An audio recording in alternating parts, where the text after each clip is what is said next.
თეატრში რომ მოვიდა თეატრში ჩვენ ყოველთვის ხვდებოდით ერთმანეთს და სპექტაკლი იყო მეტეხის ჩრდილში იყო რაღაცა და რატომღაც დამამახსოვრდა ნუგზარის და ბატონი სერგო ზაქარიაძის დუეტი ნუგზარი თამაშობდა დიქტორს რადიოში დიქტორი იყო და გადმოცემდა ხოლმე ამინდის ბიუროს და სერგო რაღაც სცენაა და ესო იცი ვინ არის რო გააცნეს ესო არის რომელიცო ამინდის ბიუროს გვატყობინე ვა სერგომ რაღაცა ესეთი ინტონაცია არ მახსოვს მაგრამ ეს არისო რომ მაგიერი იტყვისო კარგი ამინდია ქოლგა უნდა წამოვიღოთო ნუგზარ ჯუღელი იმ მონაცემის შესაძლებლობების და იმ პროფესიის ადამიანი იყო რომ მსმენელთან მაყურებელთან მხოლოდ სიხარული მიჰქონდა ამიტომ მე მჯერა რომ ქართველ მაყურებელს ახსოვს ნუგზარ ჯუღელი და უყვარს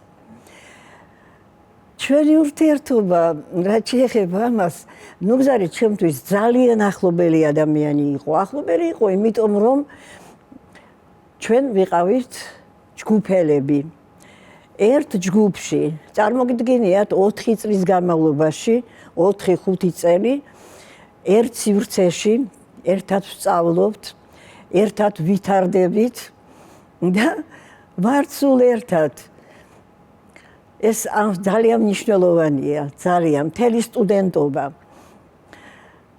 და მაგონდება 1000 რამე კიდევ ხა ერთხელ კიდევ უნდა ვილაპარაკო ჩემ ჯგუფზე მართლა ფანტასტიკური ჯგუფი იყო წარმოგიდგენიათ იქ სადაც იყო ნუგზარ ჯუღელი იქ სადაც იყო კახი კავსაძე არ ვიცი აი ვინ უნდა ინატრო უკეთესი იქ იყო მუსიკა იქ იყო იუმორი სხვათა შორის იყო ასეთი რაღაცა რომ კახი და ნუგზარი ძმებივით იყვნენ სულ ერთად იყვნენ და ისინი რაღაც სკეჩებს ამზადებდნენ ხოლმე ჩვენთვის გასართობად და კახი ეუბნებოდა ნუგზარს რომ შენო ნუ ილაპარაკებო შენო გამოხატეო ხელებითო და სხეულით გამოხატეო და ნუგზარი ეუბნებოდა რატო არ დავილაპარაკო და იცით რა შესაქმე ნუგზარს ჰქონდა არაჩვეულებრივი ხმა აი ერთს რომ დაიბუბუნებდა ადამიანი მიხვდებოდით რომ ის იყო იქ სადაც უნდა ყოფილიყო ანუ თეატრალურ ინსტიტუტში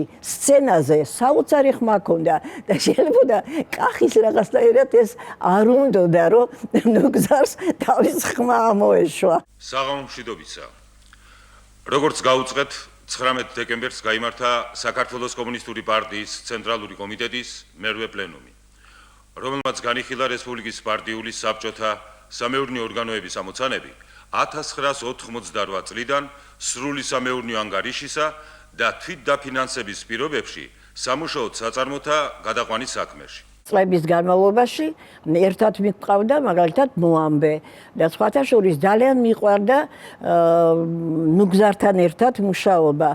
ვიკითხავდი ხოლმე რომ ვინ არის მამაკაცი დღეს მორიგე ვინ არის და რომ ეტყოდნენ ჯუღელი ძალიან გამეხარდა იცით რა ძალიან დიდი მნიშვნელობა აქვს საერთოდ სცენაზეც და მიკროფონთანაც პარტნიორს.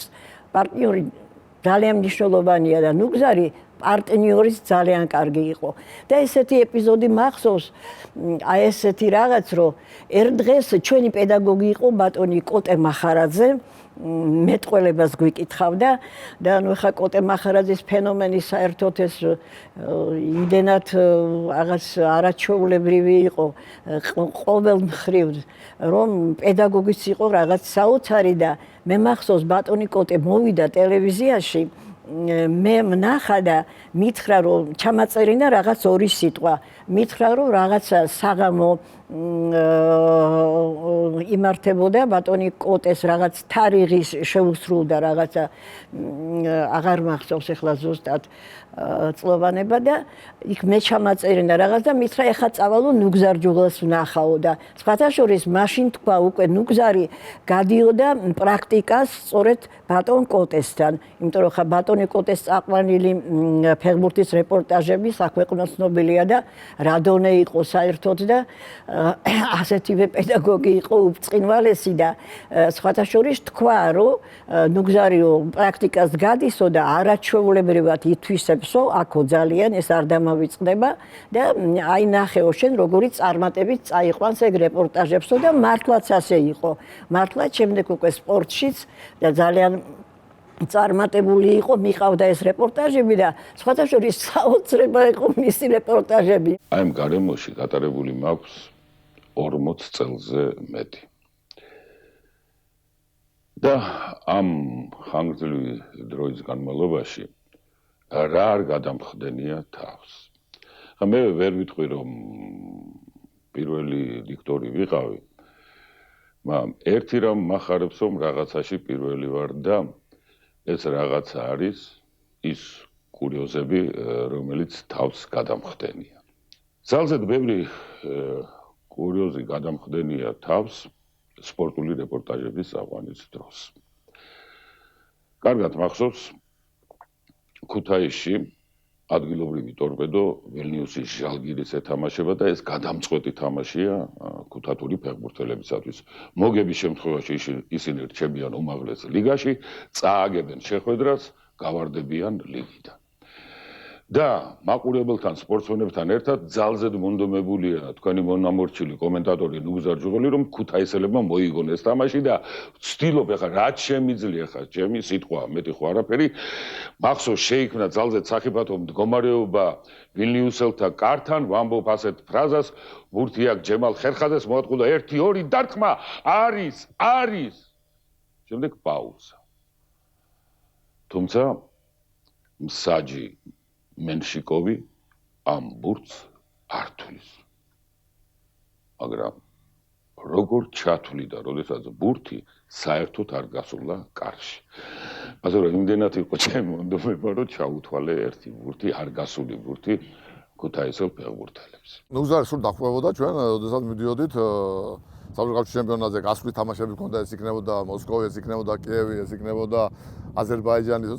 ხო და ნუ რამოდენიმე თამაში წაგვიგია და როდესაც წავაგედით ეხლა ვიღაცას ხომ უნდა დავაბრალოთ და ბატონი ნოდარი ესე მასრობით ბატონი ნოდარი მასრობით ძალიან ცუდი ფეხი აქვს და ბატონი ნოდარს უთხრა ესე თქვენ ოღონ მოიგეთ ამ ორივე ფეხს მე მოვიჭრიო რა თქვენ თუ გეშველებათო რა არ წააგებთო თამაშო რა მე ამ ორივე ფეხს მოვიკვეთავო რა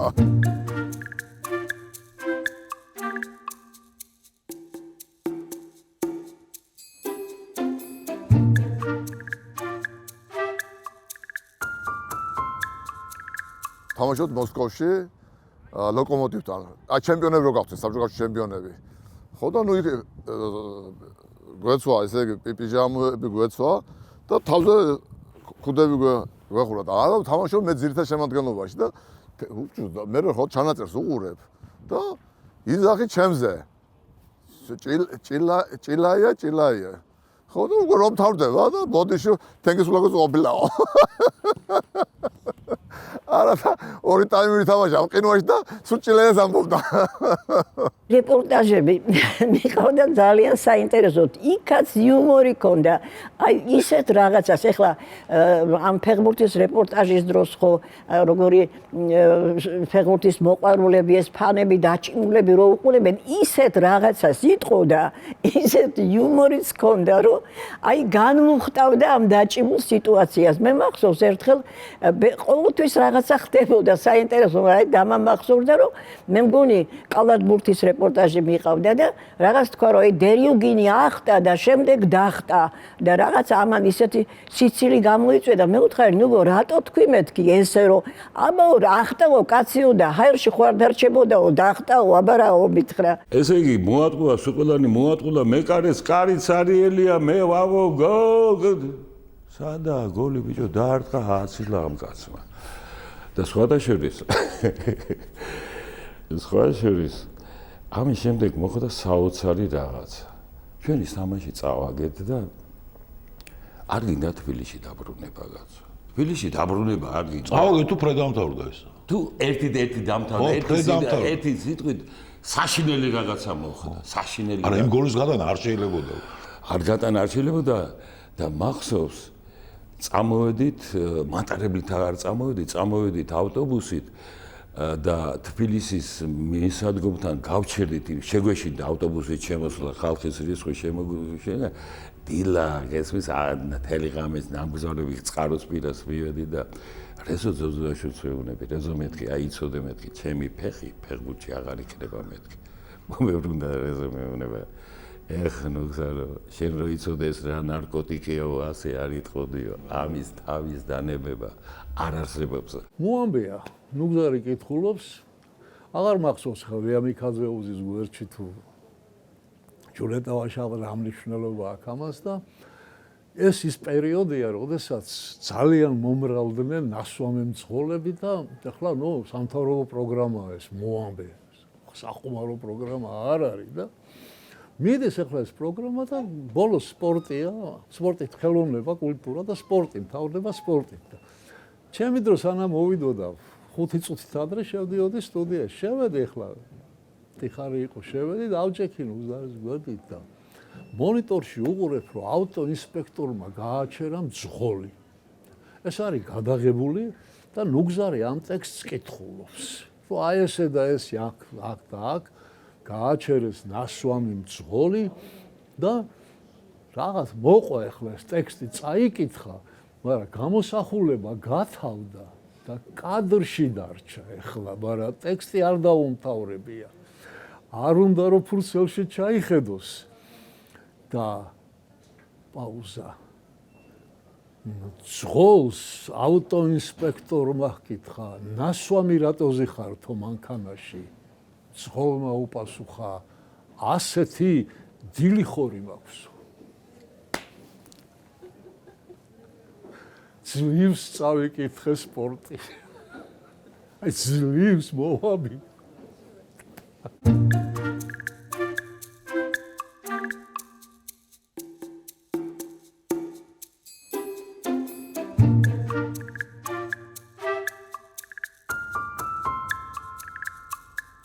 მანქანა რო იყიდა ნუგზარიმ.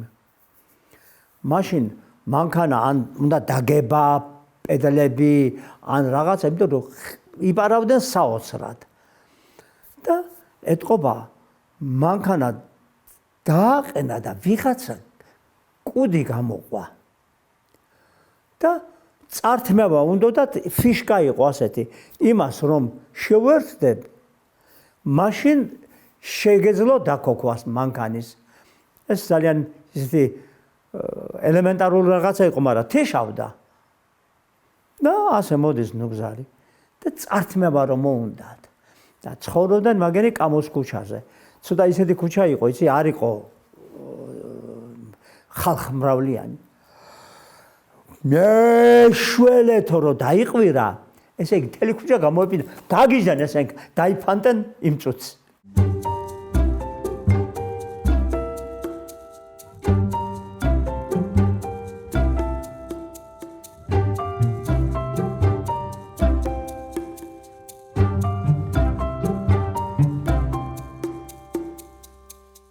სპორტის სასახლეში თბილისის დინამო CSKA-ს თამაში გაჭედილია სპორტის სასა დაიწყო რეპორტაჟი იწყებთ პირდაპირ რეპორტაჟს თბილისის სპორტის სასახლედან მე საოცარი ხმა ქონდა სავსეა პირთამდე მაყურებლებით სპორტის სასახლე და ჩინებული ამინდი დაედარა დღევანდელი მატჩის მონაწილეებს სპორტის სასახლეში რა ამინდი უნდა დაგედა ჩემს კოლეგებს ახალგაზრდა კოლეგებს ძალზედ აკლიათ იუმორი მე მახსოვს მე ვარ ის კომენტატორი რომელსაც რადიო რეპორტაჟის დროს აქ ანეკდოტი მოყოლია. მეს მახსოვს. ეხლა რა შეიძლება გადაძახილია სხვადასხვა ბათუმი, ზესტაფონი, თბილისი, თელავი გადაძახდა მე თბილისიდან ვიმხარ. თბილისის დინამო იგებს რაღაც 4-0-ს, გოლის დილას არა უინტერესო თამაში და გადაძახილს უძღვება ასეთი ნიკოლაიშვილია ვოვა ჩვენთან რადიოში ის უძღვება და მე რო ჩამფთო რა ხდება ნუგზარო თქვენთან და 4-0-ია და რა სიტყვიოთ თამაშზე არაფერი თუ შეიძლება ანეკდოტს მოგიყვებათ. ვოვა გაჩნდა რა არის საქმე ანეკდოტს აბა მოყევიო და მოყვი ასეთი ანეკდოტი. გაკვეთილი ზესტაფონში. მასწავლებელი, ფიზიკის მასწავლებელი მოსწავლეებს უსვამს ასეთ კითხვას. ბავშვებო, ზესტაფონიდან თბილისამდე 175 კილომეტრია. ვინ მეტყვის, რამდენი წლისა ვარ მე? პაუზა. ერთმა აწია ხელი. წახადე, აბა თქვი, მასწავლებელო თქვენ ახართ 32 წლის. როგორ მიხდი წახაძე ამასა? ერთი დებილი მეზობელი მყავს. 16 წლის არისო. თქვენ ორჯერ უფრო დებილი ხართ მასწავლებელი. აკეთან მივხვდი. აკეთან. ჯუღელი ნუგზარე მე გავიცანე ინსტიტუტში. იყო ძალიან გულუბრყვილო ადამიანი. აი იმდენად მე მართალი კაცი არ მალავდა არაფერს ხშირად ამიტომ მოსდიოდა ძალიან არასასიამოვნო სცენები, იმიტომ რაღაცას იტყოდა ისეც, რომელიც სიმართლეა, მაგრამ არ უნდა ეთქვა. ის ამბობდა. ამიტომ ჯუღელი ნუგზარი იყო ჩემთვის ძალიან მნიშვნელოვანი ადამიანი. და მე ძალიან უყვარდა ცხოვრება. ვაჟკაცი იყო. ვერ მოასწრო თავის გამოჩენა. და საერთოდ როცა კარგი ადამიანი მიდის ივიწყებენ. ესე ამბობენ ხოლმე, ნუ ამ ბანაშვიდების ან დასაფლავების დროს რომ ორ ადამიანი იყო, მეორე დღეს აღარ ახსოვთ. ასე მოწყობილი ჩვენი პატარა ქვეყანა და დიდი ქვეყანაც. და ამიტომ მე ვაფასებ ნუგზარს, იმიტომ რომ მან დიდი წვლილი და მე ვიტყოდი რაღაცა გრძნობა დატოვა ჩემში. შეიძლება ისიც მითხრათ სერ. საიდან ვარ მე წარმოშობ. თელიდა. საოცარი. მე მართლაც არაფერი საბაბი დევანის დარდიმე იმისია რომ ჩემ საქმე შეეჭრება არაფერი. სერ, შეთაშორის რა უფლება გაქვთ რომ ყველაფერი გინდათ იცოდეთ იმ ადამიანებზეც? ვისაც არავითარი საერთო არ აქვს თქვენთან და არც უნდა თქონდეთ. რაც არ დამიწყეთ მე მაგასაც საერთო არ მაქვს არც მინდა მქონდეს. ალბათ იმიტომ გვეპყრობით ასე რომ არაფრად გვაგდება. მართალი ბრძანება. იცით სერ, თუ მართლაც და მართლა მართლობა დაიწყეთ, მაშინ ისიც გითხარით. აი ეს ჯენტლმენი საიდანაა ჩამოსული. საერთოდ ქართველები გავრცელებულები არიან მსოფლიოში როგორც რაინდი ერი. რაც ამ ბოლო დროს მე მგონია უფრო მედეესკენ გადაიხარა. საზღარი ქალის მხარეს, რომელსაც თითქმის მოკლა მამა, მოიტაცა ოქროს საწყისი, გზად დაჭრა თავისი პატარა ძმა და ნაწილ-ნაწილ უგდებდა მამას, რომ გაეჩერებიათ მდევლები და შეეგროვებიათ ცხედარი და მერე წავიდა და ეხლა იქ რაც ჩაედინა არც მინდა იმაზე ლაპარაკი. ხო და აი ამიტომ ლაპარაკი ნუგზარზე როგორც არაჩვეულებრივ ადამიანზე მე მიჭირს იმიტომ რომ არავინ არ აფასებს დღეს კარგ ხალხს. მე ქართველი არა ვარ. მე ქართველი ხალი ვარ.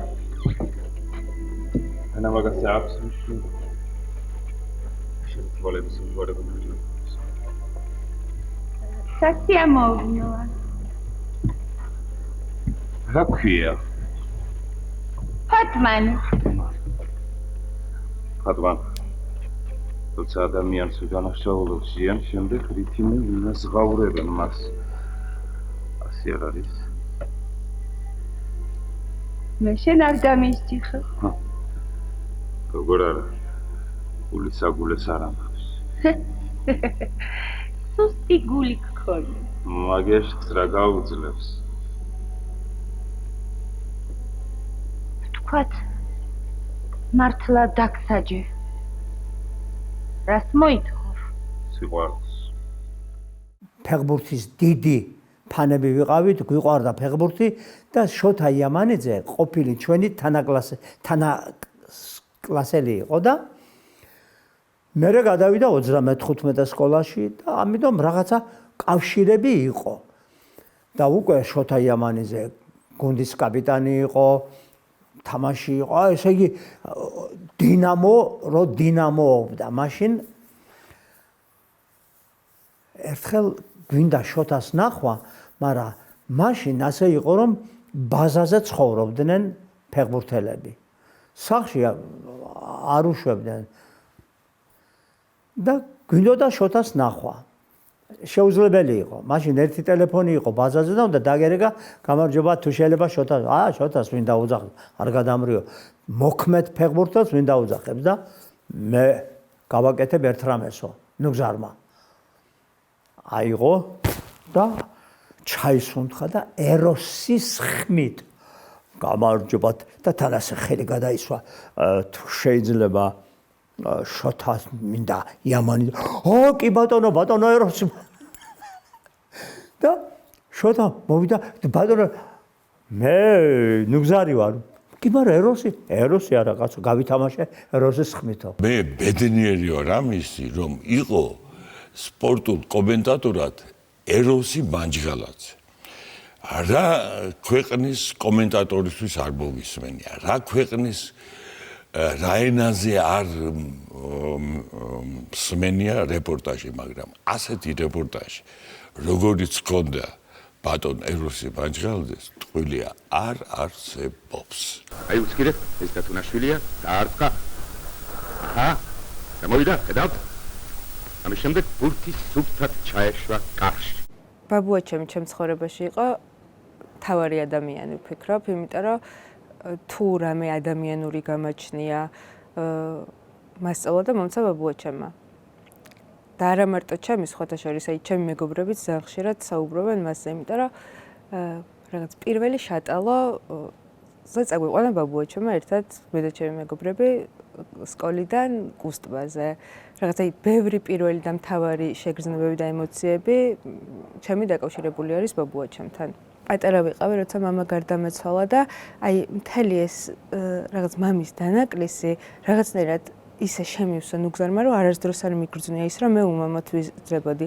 ეს იყო სიყვარულიდან დაწყებული, არ ვიცი, განათლებით დამთავრებული და რაც ყველაზე მნიშვნელოვანი მგონი არის ადამიანობა, რა სულ რაღაც ადამიანურ მაგალითებს მაძლევდა და ვფიქრობ, რომ მე და ნუგზარს კიდე სხვანაირად გამორჩეული ურთიერთობა გვქონდა.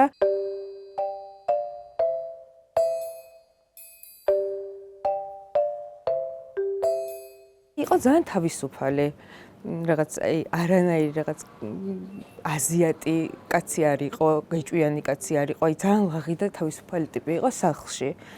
თავის იუმორით და ყოველთვის რაღაც კადრი ბაბუაჩემის ბავშვობის რო მახსენდება და ეს თვალწინ მიდგას არის ის რომ ჩვენთან კამოს ქუჩაზე სახლში ედგა ძველი ტელევიზორი, წინ ქონდა თავის სავარძელი და სულ სამსახურიდან რომ მოდიოდა, ჭდებოდა რთავდა ტელევიზორს და უსმენდა საინფორმაციო გამოშვებას.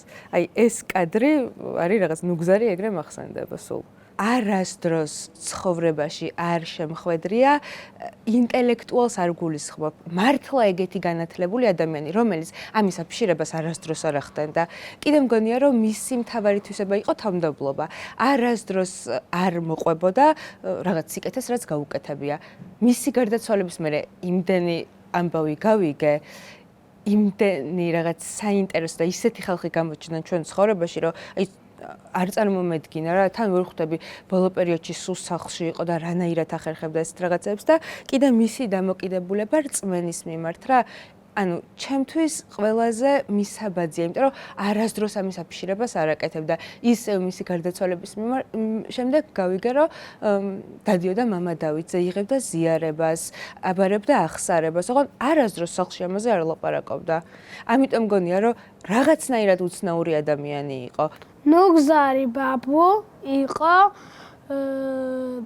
ანუ მიყავდა სპორტული თამაშები და